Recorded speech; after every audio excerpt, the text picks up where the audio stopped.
Perkenalkan, nama saya Nibers Dalilah dari NPM 24068124056. Saya dari semester 3 kelas B. Sebelum memulai materi, alangkah baiknya kita membaca basmalah. Bismillahirrahmanirrahim. Kali ini saya akan membahas tentang materi etika komunikasi berbahasa dengan orang tua, guru sesama. Apa itu etika komunikasi? Yang pertama adalah definisi etika.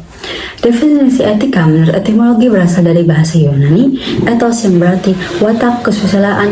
Sedangkan menurut KBBI, etika adalah ilmu tentang apa yang baik dan apa yang buruk, tentang hak dan kewajiban moral akhlak. Sedangkan definisi etika menurut Islam, seperangkat nilai moral dan adab yang bersumber dari Al-Quran dan As-Sunnah Muhammad SAW yang bertujuan memandu umat untuk berbuat baik dan menjauhi keburukan. Disimpulkan, etika adalah ilmu untuk mengetahui dan menilai sesuatu tindakan atau perilaku manusia berdasarkan penilaian pemikiran manusia apakah itu baik atau buruk, atau menjelaskan perlakuan dan perbuatan manusia. Definisi komunikasi menurut etimologi, komunikasi berasal dari bahasa Inggris, yaitu communication. Di antara komunikasi itu ada artinya.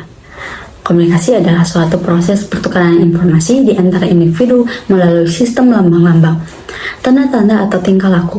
Komunikasi merupakan cara komunikasi ide dengan pihak lain, baik dengan berbincang, berpidato, menulis, maupun melakukan korespondensi. Komunikasi menurut Islam adalah proses penyampaian pesan atau informasi dengan menggunakan prinsip dan kaidah komunikasi yang bersumber dari Al-Quran dan As-Sunnah. Bisa disimpulkan, komunikasi adalah menekankan tentang bagaimana penggunaan bahasa dan gaya bertutur kata yang mencakup pada ajaran Islam. Tata cara berkomunikasi dalam Islam ada 6. Qaulan sadidan, yang artinya perkataan yang benar, lurus, dan jujur. Yang kedua, qaulan balighan, perkataan yang membekas pada jiwa, tetap sasaran, komunikatif, dan mudah dimengerti.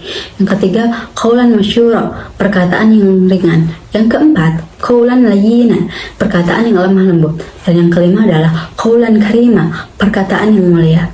Dan yang keenam adalah qaulan ma'rifah, perkataan yang baik. Apa sih etika komunikasi terhadap guru atau orang tua? Yang pertama adalah menghormati dan memuliakannya. Seperti dalam hadisnya, hadis riwayat Abu Dawud dan Tirmizi, sesungguhnya para ulama adalah pewaris Nabi, yang artinya sebagaimana umat diperintahkan untuk menghormati para nabi, maka menghormati guru juga bagian dari menghormati warisan kenabian. Penjelasannya adalah jangan berbicara dengan nada tinggi di hadapan guru, jangan memotong pembicaraannya. Tunjukkan sikap sopan, baik dalam bertanya maupun berpendapat. Yang kedua adalah berbicara dengan sopan dan lemah lembut. Dalam berkomunikasi dengan guru atau orang tua, seorang murid harus menjaga tutur kata agar tidak menyinggung perasaan dan tetap menunjukkan rasa hormat. Seperti dalilnya Quran surah Al-Isra ayat 24. Allah Subhanahu wa Ta'ala berfirman, dan rendahkanlah dirimu terhadap mereka berdua dengan penuh kasih sayang, dan ucapkanlah, wahai Tuhanku, kasihanilah mereka sebagai mereka telah mendidikku waktu kecil. Ayat ini memang tentang orang tua, tapi para ulama menafsirkan bahwa adab kepada guru dikiaskan, diagnostikan seperti kepada orang tua, karena guru juga mendidik dan membimbingnya. Yang ketiga adalah tidak menantang atau berkata kasar. Perbedaan pendapat boleh saja, tetapi harus disampaikan dengan adab, bukan dengan emosi atau kesombongan. Seperti dalilnya Allah Subhanahu wa Ta'ala berfirman dalam Quran surah Al-Hujurat ayat 2, hai orang beriman, janganlah kamu meninggikan suaramu melebihi suara Nabi. Maksud dari ayat tersebut, ayat ini mengajarkan bahwa dalam berbicara dengan sosok yang memiliki ilmu dan kedudukan seperti guru, kita tidak boleh meninggikan suara. Ini menunjukkan adab dalam berbicara. Yang keempat adalah mendengarkan dengan penuh perhatian. Ketika guru berbicara atau orang tua kita berbicara sedang menjelaskan sesuatu atau menjelaskan ilmu, murid sebaiknya fokus dan tidak menyela. Seperti dalilnya Quran Surah Al-A'raf, maka diamlah dan dengarkanlah agar kamu mendapatkan rahmat. Penjelasan ini adalah diam dan mendengarkan dengan seksama menunjukkan penghargaan terhadap ilmu dan orang yang menyampaikannya. Yang kelima adalah mendoakan mereka. Salah satu berkomunikasi batin yang baik adalah selalu mendoakan guru atau orang tua agar diberi kesehatan dan keberkahan dalam ilmunya. Seperti dalilnya Rasulullah SAW bersabda, barang siapa yang tidak berterima kasih kepada manusia maka ia tidak bersyukur kepada Allah. Hadis riwayat Tirmidzi.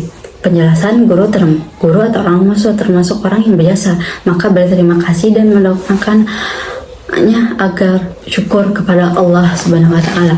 Dapat disimpulkan, etika berkomunikasi guru dan orang tua itu adalah sebuah adab berkomunikasi yang mencakup 5: menghormati dan memuliakannya, berbicara dengan sopan dan lembut, tidak membantah dengan kasar, mendengarkan dengan penuh perhatian, mendoakan dan berterima kasih atas jasanya.